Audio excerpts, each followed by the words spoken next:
আমি একটা ক্রিম বানাবো, এটা শীতকালের জন্য। সারা বছর ইউজ করা যায়, তবে শীতকালে যে আমাদের পায়ের গোড়ালি ফেটে যায় বা হাতটা খসখসে হয়ে যায়, ত্বকটা অমসৃণ হয়ে যায়, এই ক্রিমটা একদম সহজ লাগে। এই ক্রিমটা তৈরি করতে আপনারা মোমবাতি নেবেন আর নারিকেল তেল নেবেন। এটা আসলে মানে ব্যবহার না করা পর্যন্ত এটার উপকারিতাটা বোঝানো যাবে না। এটা একদম কম আগুন দিয়ে জ্বালিয়ে দিয়েছি। এখন আমি তেলটা এটার মধ্যে ঢেলে দিব।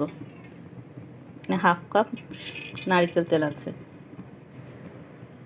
এটা একটু গরম হবে, গরম হওয়ার পর আমরা মোমবাতিটা দিয়ে দিব এটার মধ্যে। এটা দিয়ে দিচ্ছি। একটা মোমবাতিকে আমি 2 টুকরা করে নিয়েছি। এখন এটা তেলটার মধ্যে দিয়ে দিলাম।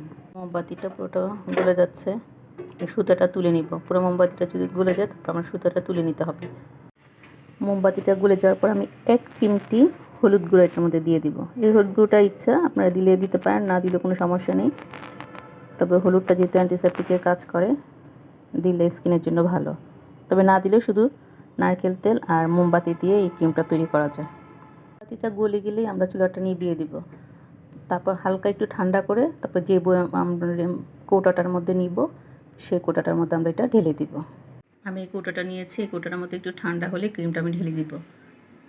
এটা আমার আগের বছর আমি করেছিলাম, এখন ওই হালকা হালকা রয়ে গেছে এটার মধ্যে।